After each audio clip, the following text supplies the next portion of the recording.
C'était super agréable, une belle discussion entre Guillaume Vermette et Bruno Blanchette. Et cette semaine, on change de registre. On s'en va avec deux grands aventuriers, des explorateurs. On reçoit, je vous les présente et vous les montre à l'instant. Alors, Mylène Paquette qui est avec nous dans 2 secondes. Surprise! Allô! Alors, bonjour Mylène. Salut, ça va bien? Gars, je suis déguisée. Tu m'as dit d'avoir de quoi d'original, fait que je me suis forcée. J'ai mis mon casque de Pacraft, puis mon Pacraft. Parce que les gens savent pas c'est quoi du Pacraft, fait que je vais en parler s'il faut en parler. Ben oui, totalement. On est curieux. Et on est également avec Frédéric Dion, qui est également un aventurier qui a fait lui aussi de grandes choses. Là, Mylène, on te connaît notamment surtout pour ta traversée de l'Atlantique en solo. Tu as été la première Nord-Américaine là, à faire ça dans une embarcation à rame en solitaire. Du côté de Frédéric, tu as fait aussi des choses vraiment impressionnantes. Tu as entre autres traversé l'Antarctique. L'Antarctique, ça va mieux. En ski, tu as fait quelque chose comme 33 marathons en une semaine. Donc, plein de défis comme ça là, que tu cumules en 7 semaines. Hein, c'est ça. Ouais, c'est... Là, j'ai descendu. Mais c'est quand même vraiment impressionnant.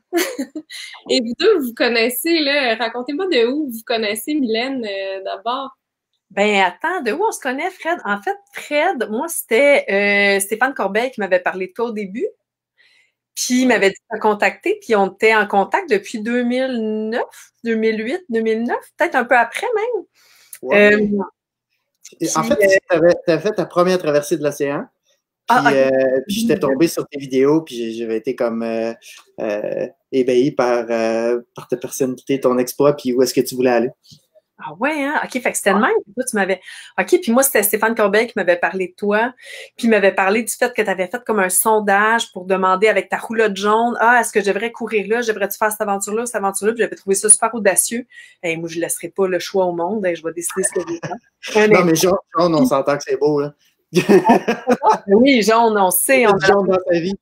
Ouais, j'aurais dû choisir jaune d'ailleurs. Okay, en fait, pour répondre à ta question, Léa, c'est que bon, je pense qu'on s'est appelé, puis on a convenu d'aller prendre un petit déjeuner ensemble, puis à partir de là, ben, on est devenus amis, puis oui. on est toujours pas très loin l'un de l'autre à travailler ensemble, à s'aider, à se donner des conseils.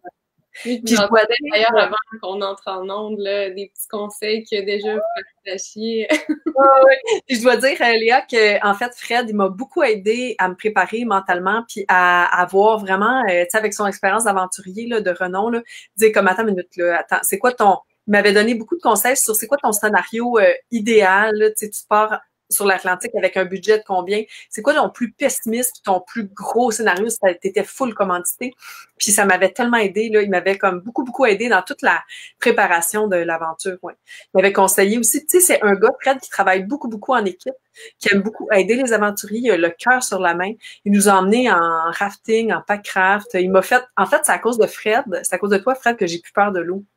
Ah, hein? Ouais, okay. Donc, tu sais, quand j'ai chaviré, là, puis je m'enlignais dans les chutes, là, tu sais, tu te rappelles, là, puis que t'es venu me chercher, puis je pensais m'être noyée, j'ai toussé, là.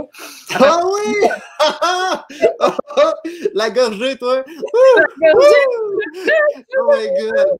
Ouais, ça, c'était bon. Peur, là, après c'est déjà une bonne confession, ça, Mylène, qui avait peur de l'eau quand même, qui a traversé l'Atlantique, donc rien n'est impossible. Mais ça, là, faut le dire, là, Mylène, elle avait peur de l'eau à traverser l'Atlantique, puis moi, je suis allé en Antarctique, puis je suis frileux. C'est des défis vraiment appropriés. Faut pas chercher à comprendre.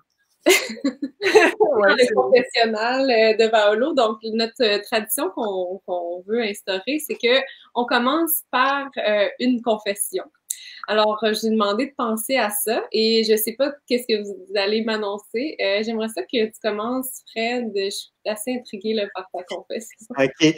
Ben, j'ai pensé... je me disais, qu'est-ce que je raconte? Tu sais, puis j'ai pensé au confinement, puis j'ai pensé à ce qu'on vit chacun. Puis j'avais une histoire qui, pour moi, a été très marquante à travers ce que j'ai fait dans mes aventures. Je me suis toujours posé la question, est-ce que c'est possible de survivre en ne mangeant que de la neige? Et je suis allé à la quête d'informations. Je suis allé voir des experts en survie que je connaissais, puis je leur demandais, c'est possible de survivre en mangeant que de la neige? Tu sais, parce que j'avais lu, entre autres, des récits d'aventuriers qui étaient partis, puis qu'à un moment donné, ils perdent leur réchaud, puis ils continuent leur aventure en montagne pendant une semaine.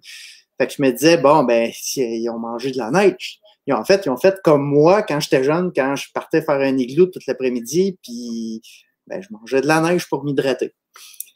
Sauf que là, moi, je partais en Antarctique, puis c'était important de le savoir. Est-ce que c'est possible de survivre en ne mangeant que de la neige? Parce que si jamais j'ai un problème de réchaud en Antarctique, ben, je vais être capable de... c'est important à savoir, tu sais, si tu peux manger de la neige. Parce qu'il y a plein de monde qui me disait, tu vas avoir la gastro, tu vas en mangeant de la neige, c'est trop froid, tu vas te geler la bouche, tu vas avoir de l'hypothermie, ça va te déshydrater plus que ça va t'hydrater. Fait qu'en fait, il y avait plein de gens qui me disaient que fais pas ça, tu sais, fais pas ça. Mais moi, je voulais le savoir. Puis j'y croyais que c'était possible de s'hydrater en mangeant de la neige parce que de la neige, c'est de l'eau. Hein? Fait que je me suis lancé un défi. J'ai décidé d'aller me faire déposer au lac Mistassini en hélicoptère. Et pendant 4 jours, je devais survivre sans équipement, mis à part les vêtements que je portais. Donc, je devais survivre sans eau, sans nourriture, sans équipement de camping. Puis, en fait, j'ai emmené mon chien pour m'accompagner dans cette aventure-là. Bon, tout de suite en partant, polémique, le monde n'aimait pas ça, que je parte faire une aventure comme ça avec un chien. Parce que mon chien, il n'a pas choisi cette aventure-là, puis j'ai eu des courriels assez sérieux, en fait, de la SPCA, puis des trucs comme ça qui me disaient ben, qu'un igloo n'était pas un abri adéquat pour un chien, puis ben, bon. Fait que finalement, j'ai décidé d'emmener mon chien et les croquettes de mon chien. Comme ça, ben au moins, lui, il souffrirait pas. Mais là, il y a plein de monde qui m'ont dit « Ouais, mais tu vas manger les croquettes de ton chien si tu fais ça. » Et là, ma blonde m'a dit que si je mangeais les croquettes de mon chien, elle m'embrasserait plus jamais. Fait que là, vous avez l'image. Bon, moi, je me suis fait déposer en hélicoptère. Et évidemment, l'idée, c'était de me bâtir un Quincy, donc un abri fait de neige que j'ai fait juste avec mes mitaines en tapant de la neige comme ça. Assez physique comme projet, soit dit en passant. Là, s'il y en a qui veulent essayer un défi l'hiver prochain, essayez de faire un Quincy sans pelle. Et là, j'arrive dans cette aventure-là, je fais la première journée, je bâtis mon igloo, je suis heureux, j'étais avec mon chien, j'ai faim évidemment, mais bon, en soirée, moi, j'étais quand même bien habillé, vous avez vu. Je me suis dit, je vais dormir avec ma doudoune, je vais me faire un petit lit de sapin dans mon igloo, d'un igloo quand même qui fait moins 25 dehors, il fait toujours à peu près 0 en dedans. Je vais être bien. J'ai dormi 20 minutes. Et c'est là que j'ai découvert que quand tu manges pas, ta résistance au froid n'est pas la même. Fait après 20 minutes, je me suis réveillé puis je sentais plus mes pieds, en fait. J'étais complètement gelé, fait que je me suis frotté les pieds puis j'ai été obligé, en fait, de sortir dehors, il faisait moins 25, puis de courir des allers-retours pour me réchauffer. Et je me suis rendu compte que si je voulais passer à travers ces 4 jours-là, la seule solution pour me réchauffer, c'était de courir des allers-retours, marcher des allers-retours pendant à peu près une demi-heure. Ce qui me réchauffait, j'allais dans mon igloo, je pouvais dormir une demi-heure, je me réveillais congelé, je sortais, je marchais. Assez physique comme projet. La bonne nouvelle, c'est que de la neige, j'en ai mangé. J'ai mangé des sorbets à neige, j'ai mangé du spaghetti à neige, j'ai mangé des desserts à neige. La neige, là, j'en ai mangé des sacs de poubelle pleins, puis j'ai pas eu la gastro, j'ai pas eu d'hypothermie, puis je suis resté, somme toute, assez bien. Première nuit, je passe à travers la deuxième journée, il fait beau, il fait soleil, il fait fret, mais bon, j'étais avec mon chien, je m'amuse avec, puis mais bordel, là, quand le soleil s'est couché, là, le savais-tu, moi, qu'est-ce qui m'attendait comme nuit de marde? Et là, j'ai vraiment sombré dans une espèce de feeling négatif de qu'est-ce que je fais ici, pourquoi je fais ça, je suis pas bien, qu'est-ce que je vais faire cette nuit? Atroce. Jusqu'à temps que mon chien qui vient jouer un peu avec moi me change les idées, puis que je réalise que premièrement, j'avais choisi d'être là. Que deuxièmement, j'étais complètement libre. J'entendais les loups qui hurlaient au loin. C'était féerique, les étoiles, la lune. C'était extraordinaire comme situation que j'avais choisie. Et j'ai réalisé à ce moment-là que dans la vie, on peut choisir ou on peut subir. Moi, j'avais choisi d'être là. Et j'ai réalisé que ma plus grande et ma première liberté, ça c'est celle qu'on a tous, c'est de choisir notre attitude. Et j'ai décidé à ce moment-là de projeter mes pensées dans des scénarios plus heureux. J'ai arrêté d'appréhender la nuit atroce qui s'approchait. J'ai joué avec mon chien, puis je me suis mis à faire des anges dans la neige parce qu'en fait, tout ce qu'il fallait que je fasse, c'est de m'occuper pendant 3 jours. Pour moi, cette aventure-là était un déclic extraordinaire pour le reste de mes aventures. Puis quand, en Antarctique, j'ai perdu mon traîneau puis que je me suis retrouvé dans une situation où j'avais plus d'équipement pantoute, ben je savais que j'étais capable de survivre au moins 4 jours sans nourriture, sans eau, sans équipement, parce qu'en fait, l'Antarctique, c'est la plus grande réserve d'eau douce au monde. C'est une longue histoire courte, là, mais... Ah, c'est bon. Ça doit te parler, Mylène, ce que Fred dit, justement. Oui. Ben, en fait, je pense que tu me l'avais déjà conté ou tu l'as peut-être raconté à quelqu'un en conférence, là, parce qu'on... Ah oui, non, tu nous l'as raconté parce que on avait fait une tournée à Manic, plein d'explorateurs, puis on parlait de nos... avec Sébastien Sasseville et tout, là, un aventurier à suivre aussi. Ouais, moi, attends, moi, j'ai pensé à plein d'affaires. C'est-tu à mon tour déjà, Fred? C'est à moi? Oui. Oui. Oui. Fait que, oui, je l'aime, ton truc. Puis ton truc aussi, Fred, tu me l'avais suggéré, puis j'en ai parlé dans mes conférences live la semaine passée, il y a 2 semaines, là, tu sais, quand t'as pas répondu à tes besoins essentiels, t'as pas le droit de te décourager. Tu peux pas te permettre ça parce que, en fait, essaye pas de penser puis de comprendre pourquoi t'es découragé si t'as pas mangé, dormi, illuminé, hydraté et tout, si t'es pas à l'abri. Fait que c'est des trucs qui m'ont beaucoup servi, moi, sur mes petites aventures. À comparer à toi, je dis toujours que c'est des petites aventures. Fait que, écoute, moi, j'ai pensé à des affaires. Ah ouais? Ouais. Toi, c'est la mer. T'es moins attiré, hein, je pense. Ah non, j'aime la mer. Moi, j'étais dans la marine pendant 10 ans. Ah oui? Ah oui. Mais j'ai pas le temps de faire des aventures de 130 quelques jours. Là, ça, non. OK, j'ai pensé à quelques trucs, mais un truc bien croustillant auquel j'ai pensé, en fait, c'est que il y a 2 ans, c'est vraiment drôle. Moi, j'ai un petit voilier, OK, il est au lac des 2 montagnes, OK, puis c'est un petit 25 pieds, c'est un Kirby 25, OK, c'est un petit voilier, tu sais, de course, un voilier super rapide que j'ai acheté d'une amie à Québec. Fait que je ramène ce voilier-là au lac des 2 montagnes, puis je le mets sur un berre extérieur, puis je commence à apprendre comme il faut comment faire de la voile, parce que j'en ai déjà fait de la voile, je sais comment, mais là, un petit voilier super nerveux comme ça va vraiment me développer comme navigatrice, fait que je suis contente, puis j'ai mon petit voilier. Mais là, l'affaire qui se passe, c'est que on dirait que la barre est haute pour moi parce qu'à chaque fois que j'essaie de sortir mon voilier de la marina, le monde sont là, hey, c'est Mylène Paquette qui sort son voilier, hey, c'est la fille qui traverse la rame, ça, ouais, c'est Mylène Paquette. Fait que je suis comme un peu stressée à chaque fois que je sors mon petit voilier. Puis l'été, il y a 2 étés, en fait, j'étais enceinte, j'ai fait une fausse couche, en tout cas, avant mon bébé que j'ai là, puis j'étais pas mal enceinte, puis j'ai décidé de emmener mon chum. C'était la première fois qu'on sortait à voile ensemble. Et ma chum, Virginie, une de mes super bonnes amies.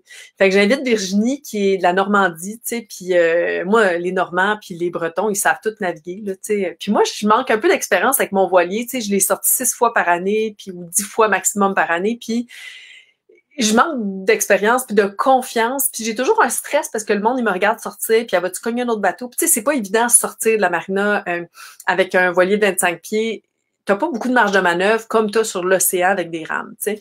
Bien que j'avais pas un bateau très rapide sur l'océan, j'avais quand même de la marge de manœuvre. Fait que je suis toujours bien nerveuse parce que ma réputation un peu me précède, puis je suis nerveuse, fait que je pars, puis tu sais, je dis à mon chum puis à Virginie, tu sais, Virginie, ça fait super longtemps qu'elle veut faire de la voile avec moi, tu sais, première erreur, tu sais, je dis, il fait pas super beau, mais OK, on va y aller pareil, puis tu sais, genre, j'ai pas écouté ma petite voix, fait que je me suis retrouvée en catastrophe sur le lac des Deux-Montagnes, à gueuler « Oh, je suis plus capable! Je sais pas quoi faire! » Le mât, ça marchait pas. Il y a une écoute qui lâchait tout le temps. J'étais super nerveuse. Je comprenais plus le gouvernail. Mon chum était super relax. Il était crampé. Il s'est mis à mouiller. On n'était pas capable de revenir au vent. Tu sais, il y avait du vent directement de la marina. J'étais pas capable de retourner à la marina. J'avais beau faire des tacks. Il y avait des problèmes techniques à bord du voilier. En gros, ça nous a pris 15 minutes de se rendre à Oka, puis à peu près 2 heures rentrer à la marina. J'aurais jamais dû sortir cette journée-là. Et dans les yeux de mon chum, toute la genre, tu sais, ça faisait comme pas super longtemps qu'on était ensemble, peut-être un an.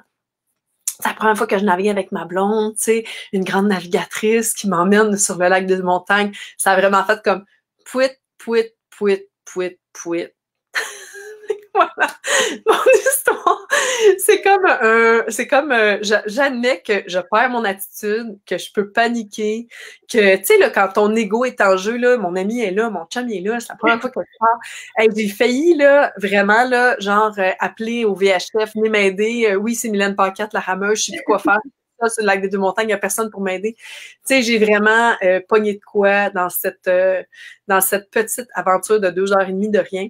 Puis tout ça, c'était comme une grosse leçon pour moi parce que, pas que j'ai de l'ego, j'ai la tête enflée, là, tu sais, je sais toujours dans quoi je m'embarque, mais je me suis laissée un peu, j'ai pas pris les bonnes décisions, puis je me suis laissée comme un petit peu avoir par les sentiments. Ah, Virginie, ça fait longtemps qu'elle veut faire de la voile avec moi. Mon chum, tu sais, je veux lui montrer mon voilier, puis tout, puis je veux que ça se passe bien, puis OK, je suis capable, je m'en vais dans des conditions de même. Il y avait de la vague courte, assurée, tu sais, ça allait pas bien. J'aurais juste jamais dû sortir, puis j'aurais dû écouter ma petite voix. Je l'ai pas faite. Puis depuis ce temps-là, mon chum puis moi, on fait de la voile, tu sais, genre des dériveurs puis tout, puis il est meilleur que moi. Fait que les gens qui pensent que je suis navigatrice, détrompez-vous. Moi, j'ai juste ramé puis navigué, mais ça fait pas de moi une navigatrice. Alors voilà pour la confession. Et si Virginie nous écoute en ce moment, ou si mon chum m'entend dans la pièce à côté, il doit être crampé en ce moment parce que c'est ça. C'était vraiment le pire moment de ma vie, le moment où j'ai pensé vraiment, je capotais, c'était comme à peine 3-4 kilomètres de la marina où je suis partie, puis j'ai vraiment eu la peur de ma vie. Fait que voilà ma grosse confession. Moi, j'aimerais ça que tu m'inities au voilier. Honnêtement, Mylène, oui. Eh bien, si tu veux, Fred, cet été, moi, je t'emmènerais sur mon petit voilier, puis j'ai acheté un deuxième voilier, une lubie de vacances. On est allé aux Îles-de-la-Madeleine il y a 2 étés, après cette mésaventure-là. Puis on s'en va aux Îles-de-la-Madeleine, puis là, on cherche des petits dériveurs, parce qu'on a fait un cours de dériveurs, mon chum puis moi. Puis là, on cherche un dériveur à louer, mais c'était super cher aux Îles-de-la-Madeleine. Il y en avait quelques-uns, puis tu sais, tu pouvais pas le prendre puis faire ce que tu voulais avec. Fait que j'arrive au Café de la Grave, puis je vois quelqu'un que je connais, tu sais, aux Îles-de-la-Madeleine. Si, Fred, es-tu déjà allé aux Îles-de-la-Madeleine? Non. Écoute, tu as besoin de quelque chose, tu parles à une personne, puis en 15 minutes, il y a quelqu'un qui t'appelle. Là. Les Îles-de-la-Madeleine, c'est vraiment, vraiment, vraiment spécial.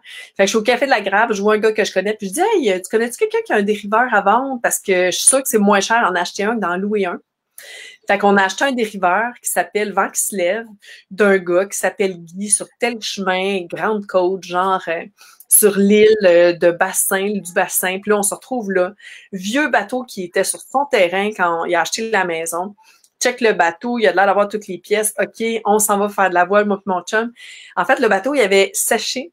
Et puis, le bateau, il prend l'eau. Fait qu'on chavirait. On avait du fun. Mais tu sais, c'est le golfe du Saint-Laurent autour, là. Tu sais, je suis comme, des fois, c'est comme pas la même, tu sais, c'est quand même, tu manques ta shot puis tu te retrouves dans le golfe, t'as juste ton petit cellulaire. Tu sais, je trouve que ça, c'est quasiment plus dangereux que ce que j'ai fait, là, à Rame. Fait que tout ça pour dire que c'était notre lubie de vacances, qu'on a ramené le petit dériveur à Montréal. Je pensais que tu voulais qu'on aille le chercher là-bas puis qu'on le ramène. Non, mais je t'invite à venir à Montréal. On va le patcher, puis on va aller sur le lac Saint-Louis, si tu veux, puis on va aller faire de la voile, puis garde, c'est pas grave. En fait, la remorque vaut plus cher que le voilier, fait que si jamais il coule, on est juste responsable d'aller le chercher, mais tu sais, il n'y a pas grand risque, là. C'est un petit voilier, là. On t'invitera, Fred, cet été. D'accord. Ça nous amène quand Avec même à oui. réaliser que vous êtes normaux. Ça fait du bien quand on fait la liste là, de ce que vous avez fait. Je trouve ça très sain. J'aimerais ça inviter les gens qui nous regardent, si vous avez des questions, à nous les poser, puis on va faire des petites bribes là, de discussion où on va poser ces questions-là à Mylène et à Fred. Mais j'aimerais ça vous amener sur le sujet là, qu'on voulait faire, qu'on voulait rendre un peu plus central dans tout ça, qui est en fait la psychologie de l'aventure. Vous avez été tous les deux seuls pendant de longues périodes lors de vos explorations, de vos aventures. Je suis certaine qu'il y a des choses qui vous viennent en tête, des parallèles par rapport au confinement, des trucs, des états d'esprit peut-être que vous aimeriez partager avec les gens. Fred, est-ce que il y a quelque chose en particulier qui vient en tête là, quand je te dis ça? Ben, ouais, pour en revenir à mon histoire de se retrouver dans mon igloo avec mon chien au lac Mistassini, puis dans toute aventure, puis je sais, Mylène, que tu l'as vécu pour avoir lu ton excellent livre, mais d'ailleurs, je l'ai lu en Antarctique, c'était le meilleur moment pour le lire. Des fois, sans s'en rendre compte, on a des pensées qui deviennent récurrentes, qui deviennent, c'est souvent des pensées négatives automatiques, là, de savoir, ben, une journée, ça va pas bien, on n'a pas avancé, puis est-ce que je vais réussir mon aventure, puis est-ce que, bon, puis on finit par focusser sur ces pensées-là. Et dériver un peu de ce que la réalité, elle est. En fait, il y a la réalité, puis il y a ce qu'on pense. Et si on se laisse aller dans ces pensées-là tranquillement, sournoisement, puis ça peut prendre des heures, des jours, des semaines, mais tranquillement, notre perception de la réalité ne sera plus adéquate. Et souvent, ces pensées négatives-là vont nous emmener d'une spirale négative qui peut faire toute la différence. Je l'ai vécu quand j'étais dans mon igloo au lac Mistassini. Je l'ai vécu en Antarctique. L'Antarctique, je pense que c'était mon plus gros face à la mort que j'ai vécu, dans le sens où je me sentais tellement loin de ma femme, de mes enfants, que à un moment donné, je me suis rendu compte que s'il se passait quelque chose à la maison, mais j'étais tellement loin que je serais même pas capable de revenir à temps pour aider. Si j'avais un enfant qui se retrouvait à l'hôpital, je serais pas chez nous avant 3 semaines. Tu sais, en 3 semaines, ça passe des affaires. Puis, sans m'en rendre compte, j'ai pris cette spirale-là qui s'est transformée en une peur très, très profonde. Et parce qu'en fait, je me disais, quand j'ai pris mes enfants dans mes bras avant de partir pour l'Antarctique, c'était-tu la dernière fois de ma vie que je les prenais dans mes bras? Tu sais, j'ai un ami aventurier, lui, il est parti en expédition, puis quand il est revenu, ses 2 enfants étaient morts de 2 causes différentes. Ça a été atroce à vivre. Bon, j'ai appelé à la maison, puis j'ai réussi à passer à travers ça. Bon, ma femme est psychologue, j'imagine que ça aide un peu. Mais je pense qu'au niveau du confinement, on est là. Ça fait 1 mois, même pas mal plus qu'1 mois. Et là, tranquillement, on a commencé à alimenter des pensées négatives, à ressasser des choses que normalement, on focuserait pas là-dessus. Et donc là, il y a un piège. Puis je suis pas mal sûr, Mylène, que tu as vécu des choses similaires. Peut-être que je me trompe, mais en fait, je le sais, j'ai lu le livre. Mais je serais curieux de savoir de ton côté si tu as vécu ça. Ah oui, c'est fou, là. Moi, je me rappelle, ben, c'est vrai, en plus, je t'avais envoyé mon PDF sans le dire à mon éditeur, là, pour l'emmener. Je te l'offrais de toute façon. Fait que je sais que, oui, ces idées-là négatives, tu sais, quand tu focuses sur quelque chose de négatif, là, tu peux comme ça tourne vraiment en rond, puis tu peux pas comme t'en sortir, puis on dirait que tu vois juste par cette mire-là, là, tu sais, cette lunette-là. Moi, je me rappelle, là, tu sais, dans mon livre, je parlais du vendredi noir, là, tu sais, le gars qui m'a écrit un courriel pour me dire « Tu vas mourir, danger, tu devrais être rapatrié. » Tu sais, à ne pas faire, mais des idées négatives dans la tête à quelqu'un qui est tout seul, puis c'est risqué pour sa vie en plus, d'être tout seul sur l'océan. Donc, moi, j'avais cru à cette histoire-là. J'avais vraiment cru que je pouvais être en danger, puis j'avais arrêté de croire que mon équipe était peut-être super compétente pour moi, parce que j'avais décidé de croire que cette personne-là avait peut-être raison. Et puis, ben, ça a été une catastrophe, tu sais, au sein de mon équipe. Ça a été une catastrophe pour ma santé mentale. Puis, donc, ne pas laisser s'immiscer le négatif. C'est super important. Puis aussi, ventiler. Moi, je pense que dans une aventure, quand tu es en solitaire, il faut absolument ventiler. Puis ventiler, c'est quoi? C'est d'appeler quelqu'un puis de demander d'écouter activement.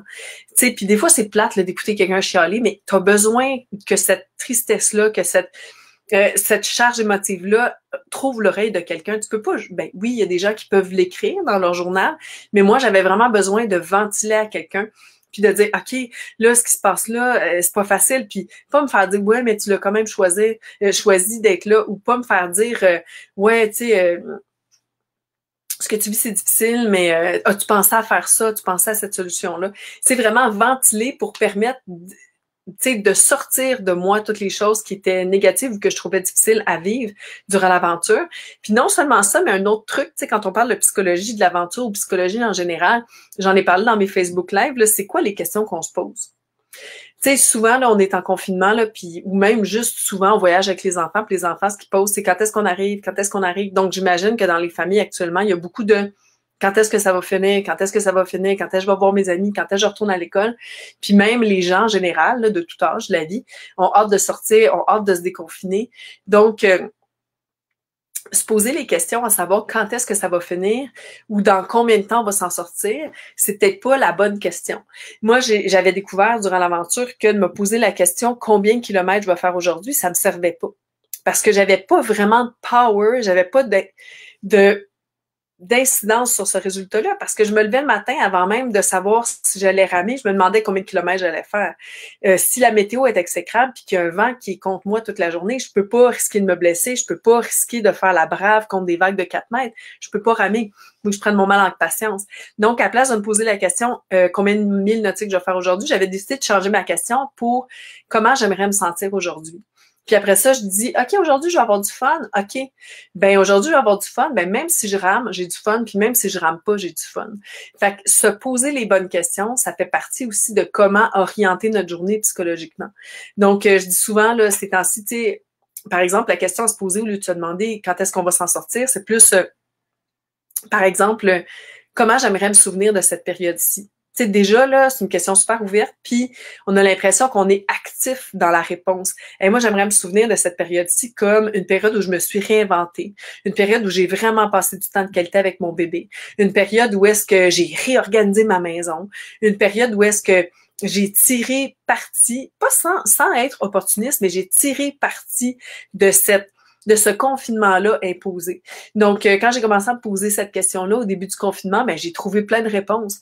Donc, le côté psychologique de ça, c'est juste de... on dirait qu'on voit pas la même chose quand on se pose une question qui est différente. Donc, je suggère beaucoup là, de changer la question qu'on se pose constamment. Puis tu l'as dit, Fred, là, l'attitude, c'est la seule affaire qu'on peut contrôler. Fait que c'est juste d'avoir l'humilité aussi d'admettre que aïe, j'ai vraiment pas la bonne attitude aujourd'hui. Puis tu sais, des fois, tu peux le dire à ton chum, ta blonde, à ton enfant, hey maman, elle a pas une bonne attitude, excuse-moi, je vais changer d'attitude. Surtout aux enfants, parce qu'on leur enseigne avec des adultes à se développer, donc faire preuve d'humilité envers eux, mais ça va juste créer le lien de confiance, puis ça va aussi montrer que on est faillible, on peut faire plein d'erreurs même quand on est un adulte. Ouais. Donc c'est comme ça, c'est des choses auxquelles j'ai pensé, puis tu sais, je sais pas toi si tu as des questions même que tu te posais puis tu te rendais compte que ça allait vraiment pas quand tu te posais pas les bonnes questions. Ben, moi, ce qui m'a aidé là, par rapport à ces pensées négatives-là, je suis allé dans le même sens que toi, mais différemment. J'étais limité dans mes communications parce que j'avais très peu d'équipement, d'énergie puis de temps d'antenne. Fait que je me suis imaginé en fait parler à mes enfants. Et ça m'a ancré premièrement dans des pensées beaucoup plus positives parce que quand je suis avec mes filles, ben c'est les moments où je suis le plus heureux dans ma vie. Ça m'a rappelé pourquoi je faisais ça, pourquoi j'étais là, pourquoi j'avais choisi d'être ça, de faire ça. Et tranquillement, j'ai réussi à me sortir de cette peur-là. Peut-être que c'est un passage obligé, puis parce que oui, on peut se permettre d'aller toucher un fond, puis qui va nous donner un élan pour sauter encore plus haut. Mais c'est comme ça que j'ai réussi à m'en sortir. Vraiment, j'ai parlé pendant des heures à mes filles, à ma blonde, à mes parents, j'ai parlé à mon chien. Hey, j'en avais du temps. Fait que j'en ai profité en masse. Hey, Mylène, Ouais. pour faire le lien avec l'image que, en fait, le Packraft que tu as mis en arrière, Ouais. ben, je nous ai emmené une petite photo, un petit souvenir. Ah oui, tu peux partager les photos? Go. Mais après, une question du public pour vous, tout de suite après. Ah oui, OK. Tu peux-tu partager la photo ou c'est les questions? Ah, c'est la photo. Ah, c'est tellement cool.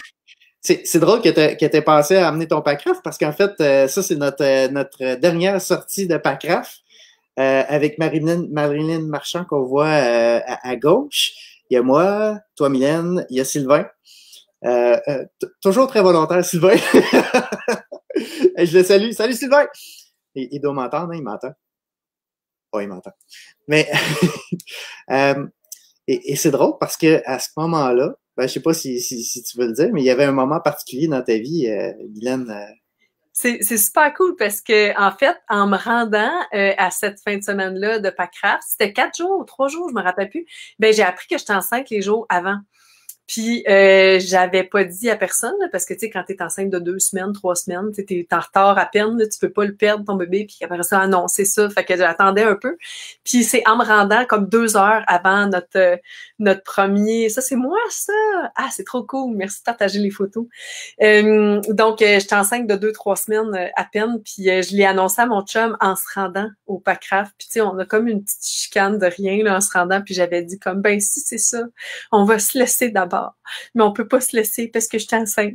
Fait que voilà, c'était l'histoire qu'il y a derrière ça. Fait que là-bas, moi, j'étais comme un petit peu comme fébrile parce que je me disais, aïe, tu sais, j'ai un bébé dans mon ventre, faut que je fasse attention. Puis c'est ça. Donc, j'étais super contente. Donc, j'étais enceinte de mon petit poulet qui a 10 mois et demi maintenant. Donc, Fred, ça fait 1 an et demi. C'était au mois de septembre, hein? Ouais, c'est ça. C'était en septembre, pas 19, mais 18. Qu'on est allé en Packraft. Puis c'était tellement de belle expérience. On venait juste des acheter, en fait. C'est Marilyn qui nous les avait fait essayer à Montréal, à Valleyfield plutôt. Puis on a vraiment du fun avec ce sport-là. Fait que merci, Fred. Puis en plus, Fred, tu m'avais invité l'été passé, mais je venais d'accoucher. Tu sais, tu m'avais invité avec Jacob et Martin Trahan. C'est-tu Jacob qui est avec vous autres? Tu m'avais invité. Puis tu m'avais dit, je sais que tu as eu un bébé, mais ça te tente de venir avec nous pareil, puis tout ça. Puis j'avais dit non, mais tu peux inviter mon chum. Fait que voilà. Donc vous êtes allés entre gars, puis vous vous êtes bien amusés. Et moi, j'étais assez inquiète que mon chum ne revienne pas parce que mon chum, il est un petit peu... moi, il me fait peur des fois. Fait que voilà. Alors, c'était la petite histoire. Une bonne confession aussi quand même. On a une petite question facile de Jasmine qui a 8 ans et qui aimerait savoir, Mylène, combien de jours tu étais en mer pour ton aventure? 129, la grande fois, puis la fois précédente en équipage 58. Ouais. C'était pas dur à répondre. Mais là, j'ai une question plus difficile. Mais Jasmine, c'est sûr qu'elle est contente qu'on ait répondu. Il y a JS, en fait, Noël, que vous connaissez, qui veut savoir pourquoi vous relevez ces défis-là. Qu'est-ce qui est à la base de ces quêtes-là, de voyages hors sentier battu, qui est quelque chose là, qui nous anime énormément chez Vaolo. Là, on parle de voyage, on est une plateforme de voyage, mais on veut toujours que l'humain ait la rencontre, qu'il y ait une empreinte positive dans tout ça. Donc, vous, qu'est-ce qui vous anime dans ces expériences-là qui, on le sait, avant, on allait vers des contrées lointaines qui n'avaient jamais été explorées, on allait découvrir des continents. Là, c'est des défis qui sont humains avant toute chose, j'ai l'impression. Ben moi, en tout cas, pour ma part, à la base, là, cette recherche-là, cette quête-là, ça venait du fait que, c'est une très longue réponse, fait que je vais essayer de la raccourcir beaucoup. C'était vraiment une quête de... je vivais dans un environnement qui était super extrême. Là. Je travaillais à l'hôpital Sainte-Justine comme préposée aux bénéficiaires. Puis, tu sais, je travaillais avec des super médecins, des spécialistes, des super infirmières. Puis, j'étais un petit chien dans un jeu de quilles, dans tout ça. J'étais bien à ma place, là, mais je me sentais pas à ma place. Tu sais, j'étais bonne dans mon travail, mais je sentais pas que c'était ça, le métier que j'allais réaliser. J'étais PAB, préposé bénéficiaire.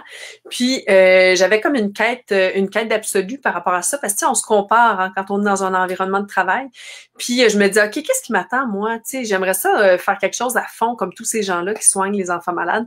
Puis j'avais comme une certaine recherche, une quête d'absolu. Puis j'ai vraiment tout à fait par hasard, j'ai découvert la voile. Donc au départ, c'était la voile que je voulais faire. Puis de fil en aiguille, par des recherches sur le net, j'ai découvert la rame océanique. Puis là, tu sais, ça paraît excuse-moi, Noël, je pense, Jean-Sébastien Noël, qui nous posait la question. Oui, JS Noël. Ça paraît cliché, mais c'est comme un peu comme si le rêve m'avait choisi. Je me suis sentie super interpellée par ce rêve-là. Puis c'était tellement fort que ça me réveillait la nuit. Là. Je pouvais même pas continuer à dormir. Il fallait que j'aille sur Internet checker c'est quoi la rame océanique, c'est quoi l'histoire de la rame océanique, c'est quoi les statistiques. Ça venait vraiment me chercher, c'était en dedans de moi. C'est cliché, mais c'est comme si le rêve m'avait choisi. Je me sentais tirée par en avant là-dedans, puis je voyais aussi que j'avais du potentiel pour le réaliser parce que je suis assez polyvalente. Puis je trouvais que par ce rêve-là, j'allais me rencontrer. Je me connaissais pas suffisamment, tu sais, à l'aube de la trentaine, puis je me sentais attirée par ça.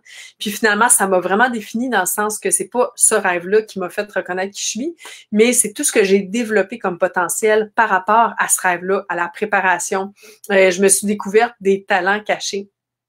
Des talents autant en communication que en ingénierie, on va dire, là, inventer des affaires pour que ça tienne, puis que réparer des affaires, tu sais. Je me suis découverte beaucoup de choses que j'avais déjà, mais qui n'étaient pas exprimées avant. Donc, ma quête d'absolu, dans le fond, elle m'a fait découvrir qui j'étais vraiment, puis dans le fond, ça me rendait super heureuse. Puis c'est pas vrai qu'il faut tout le temps un autre projet puis un autre projet. Ben, en tout cas, pour ma part, moi, je veux juste faire d'autres projets, mais tu sais, je suis capable de pas faire de projet pendant une certaine période, puis je suis heureuse pareil. Puis Fred aussi, je pense qu'il est bien heureux même quand il voyage pas, puis qu'il est avec sa famille. Là. Il a une famille extraordinaire, puis il est très, très heureux. Fait que tu sais, c'est faux de dire que les aventuriers ont toujours besoin un prochain projet plus gros, puis c'est comme une drogue. Je pense pas, là. Tu sais, c'est comme de dire que les athlètes ont besoin de faire un autre marathon parce que c'est comme une drogue. Bon, peut-être. Mais la vie est une aventure. Oui, puis chaque expérience est une aventure, je pense.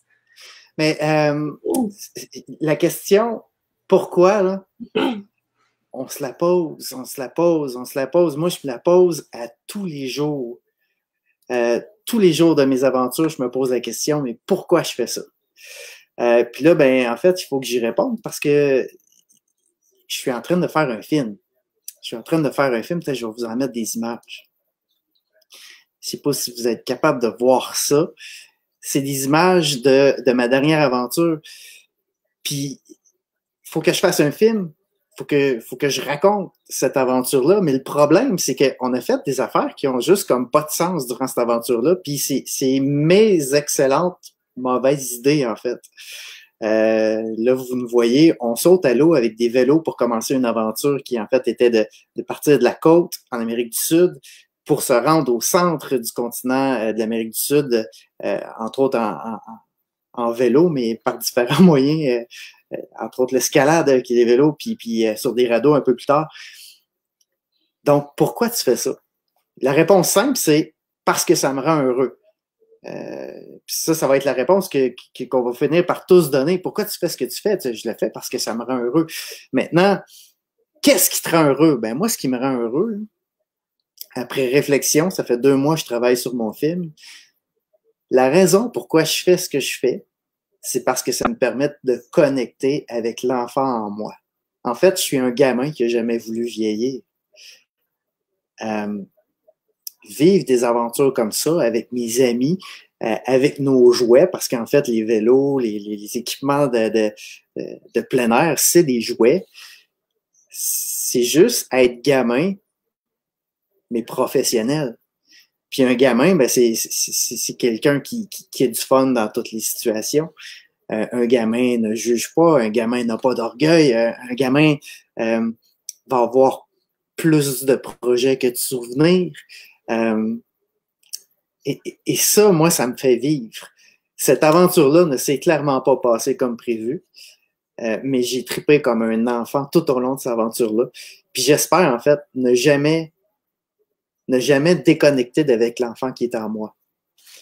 On commence à être vieux quand on ne se souvient plus la dernière fois qu'on a fait quelque chose pour la première fois.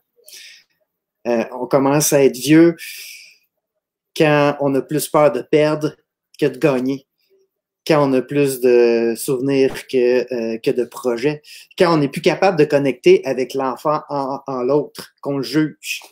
Fait que moi, les belles qualités qu'on a à l'enfance, ben, c'est ça que j'ai l'impression, en fait, d'entretenir à travers mes aventures. Ah, c'est beau, Fred. Tu m'émeus. Ben, en fait, là, c'est nouveau. Mon film, là, j'avais une aventure extraordinaire avec des amis extraordinaires. Tout était parfait. Là. Moi, je veux participer au Festival du film de Banff, puis tous les festivals du film à travers le monde avec cette aventure-là. Puis j'ai fait la trame narrative de tout le film. OK. Puis j'arrivais pas à expliquer pourquoi on a sauté à l'eau avec nos vélos dans l'océan. Tu sais, je veux dire, tout le monde va nous dire, t'es cave, pourquoi t'as fait ça? Ils vont rouiller. Ils vont rouiller. Pourquoi t'as voulu descendre une rivière sur un radeau? T'avais même pas d'équipement, même pas de pagaie de carbone. Non, t'as voulu te faire un radeau avec des tripes de tracteur. Pourquoi? Tu sais? Ouais, c'est ça. C'était vraiment des tripes de tabarnouche, hein? Mais ça, c'est des difficultés qu'on a. L'être humain se découvre à travers l'obstacle. Ben, c'est ça. On s'est donné des difficultés en cours de route, entre autres, de décider de se fabriquer des radeaux avec ce qu'on trouvait sur le terrain. Puis d'ailleurs, les vélos, même chose, on les a achetés là-bas. Bon, tout ça pour venir à dire que je suis encore pogné avec la maudite question, pourquoi tu fais ça? Ouais. Jacob m'a dit, ben, moi, je fais ça parce qu'en fait, je réalise que je suis un peu comme un artiste. Il y en a qui vont peindre sur une toile. Ben, moi, ma forme d'art, c'est mes trajets d'aventure. Je trouvais ça intéressant. Mais c'était pas ma réponse à moi, mais là, je l'ai trouvé. J'ai tout réécrit hier et aujourd'hui mon texte de film, puis c'est par là qu'on s'enligne. Puis aussi, tu sais, se mettre dans le trouble, là, c'est parce qu'il y a des compétences, puis il y a des choses que tu découvres seulement dans l'adversité. Il y a des compétences que tu développes seulement dans l'échec ou dans l'adversité ou dans la difficulté. Fait que c'est sûr que c'est d'aller au bout de soi. Tu sais, c'est te mettre dans le trouble sur des trips sur une rivière pour voir, aïe, ok, finalement, je découvre ça de moi, je découvre ces astuces-là. Tu sais, c'est de se mettre un peu, se mettre au défi, c'est ça. Parce qu'on développe des compétences, on développe des astuces, on découvre des choses. Fait que c'est un peu ça aussi, je pense. À vaincre sans péril, on triomphe sans gloire. C'est bon. C'est beau, hein? Oh! Wow! Je voulais arrêter ça là, les questions des gens qui nous écoutent. Mais il y a une bonne question qu'on peut vraiment coller à la discussion de Luc Girard qui vous demande en fait, malgré toute la préparation là, que vous pouvez mettre justement dans vos aventures, c'est sûr qu'il y a des imprévus. Comme on vit en fait ces temps-ci, on vit à chaque jour des imprévus, des choses qu'on pensait pas qui allaient survenir. Puis en fait, Luc se demande comment vous mettez ça à profit, comment vous gérez ça quand justement vous leur faites face là, dans vos voyages. Ben, d'abord, il faut savoir qu'une situation, c'est pas positif, c'est pas négatif. Hein? Ce qui la rend positive ou négative, c'est l'interprétation qu'on en fait. Et moi, j'aime ça quand Mylène, tu dis, ben, je veux dans tes mots, c'est je veux déterminer ce que ce confinement-là va être pour moi. Comment tu as dit ça? Oui, j'ai posé la question comment j'aimerais me souvenir de cette période-ci. Exactement, c'est ça. Et tout part dans premièrement, se donner le droit à avoir un pouvoir sur notre attitude. Puis, puis après ça, ben, il existe plein d'outils justement pour que cette situation-là deviennent plus positives. Parce qu'en fait, ceux qui vont s'en sortir le mieux, là, et ça, c'est prouvé dans tous les gens qui ont vécu des catastrophes, ceux qui s'en sont sortis le mieux sont ceux qui se sont donné le pouvoir.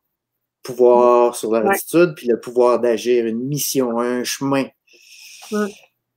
Moi, tu me fais penser, j'avais lu un livre, c'est No Victims, Only Survivors. Je sais pas si tu as déjà entendu parler d'eux autres. C'est 5 ou 6 personnes qui ont coulé un voilier, se retrouvent dans un kayak, pas un kayak, excuse, un bateau de sauvetage. Ouais, ben même pas. En fait, le Zodiac qui te permet d'aller chercher l'épicerie, là, c'est même dinghy. Ouais, un dinghy vraiment. Puis en tout cas, tout le monde est mort un après l'autre, puis il y en a juste 2 qui restent à la fin. Puis la fille, elle, puis le gars, ils ont juste décidé de ne pas être des victimes puis de survivre. Ils ont travaillé ensemble, puis ils ont vécu, je pense, 45 jours là, sans bouffe et tout. Puis cette histoire-là m'avait vraiment, vraiment inspirée. Puis je trouvais que c'était c'est tellement vrai parce que j'en parlais encore tantôt, tu sais, des fois tu te places dans un rôle de victime, puis c'est pas puissant comme rôle être une victime. Il faut juste reconnaître avec humilité que ah ouais, OK, c'est vraiment j'avais le goût de jouer ce rôle-là aujourd'hui, tu sais.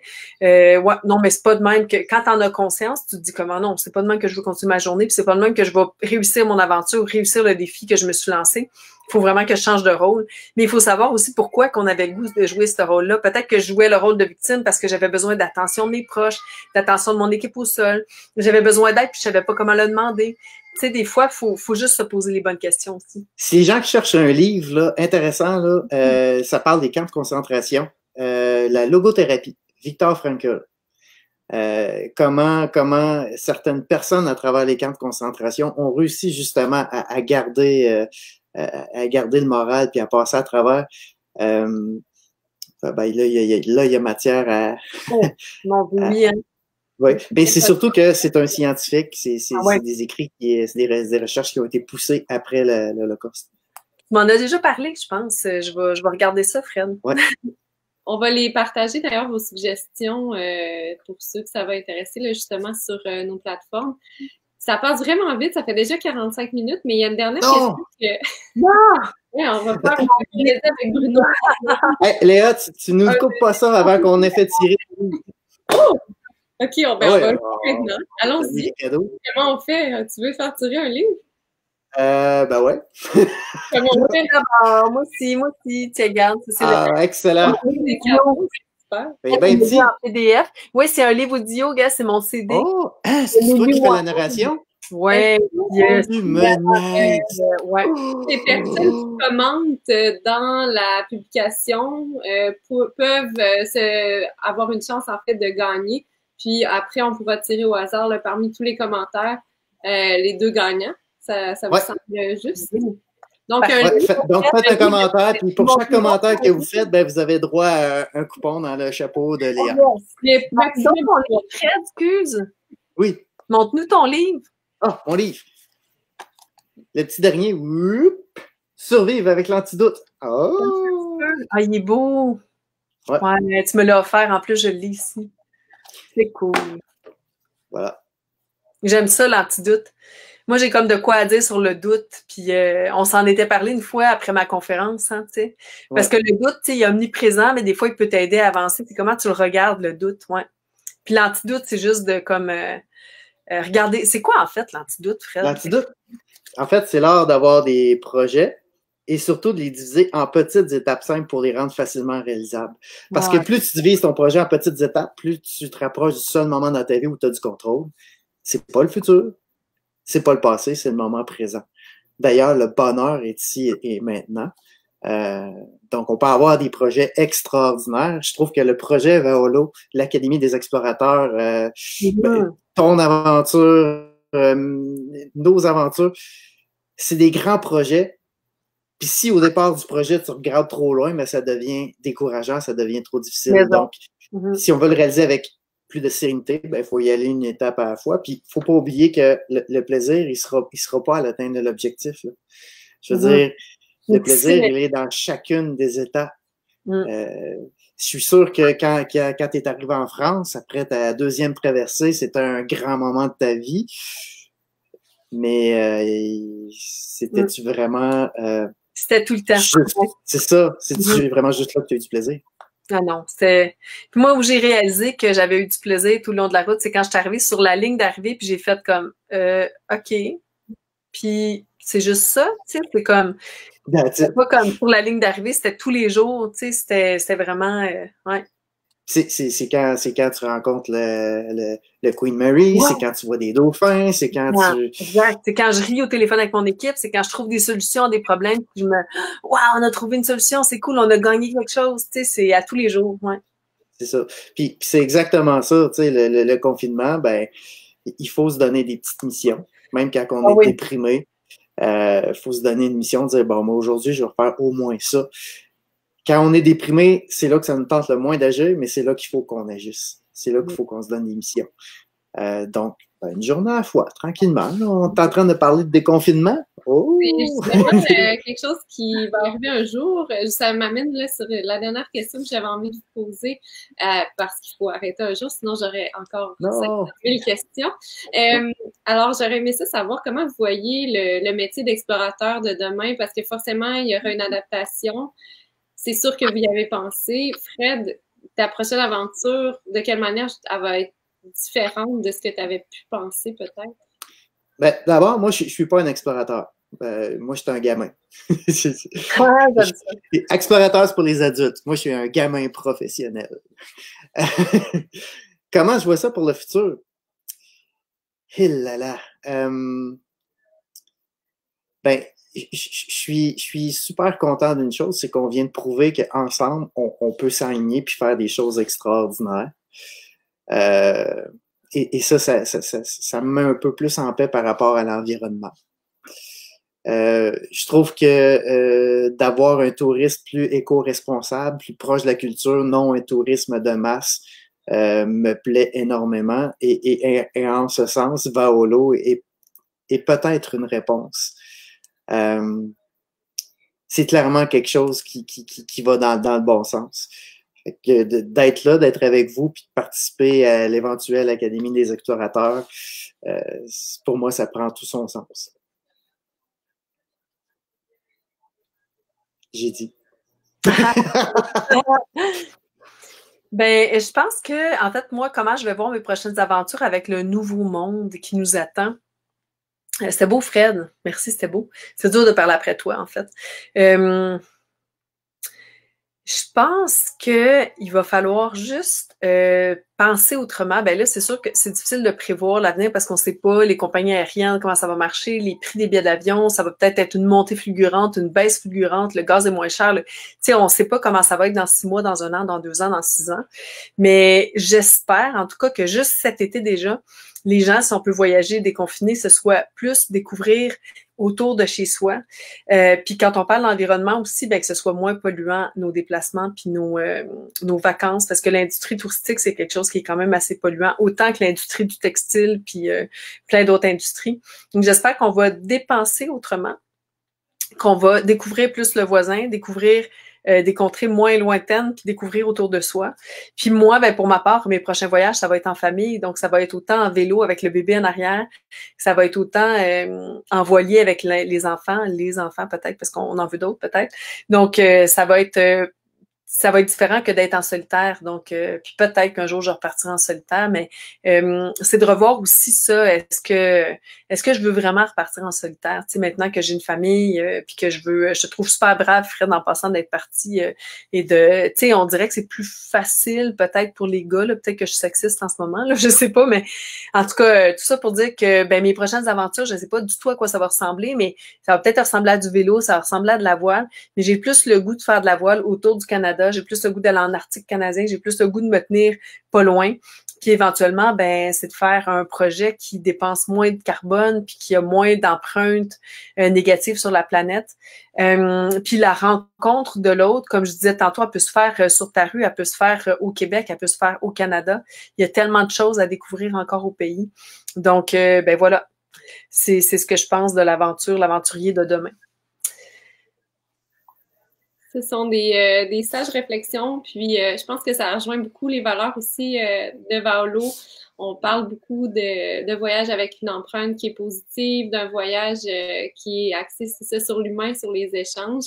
Puis Mylène, Fred, on vous avait contacté pour l'académie, puis c'est pas pour rien. L'académie qui devait avoir lieu au mois de mai, en fait, qui est reportée, mais qui va avoir lieu. Alors, durant cette académie-là, vous allez encore être les bienvenus pour partager vos valeurs, pour partager votre savoir aussi. Puis l'académie, c'est quoi pour ceux qui savent pas? En fait, c'est un camp. On pourrait dire pour des adultes qui veulent rester des enfants, mais en fait pour former vraiment des explorateurs professionnels. Il y a des vidéos de ces gens-là qui sont finalistes pour participer au camp, qui sont sur notre site internet Explore Vaolo. Donc, on peut voyager de chez nous en regardant justement ces vidéos-là qui sont sur la plateforme.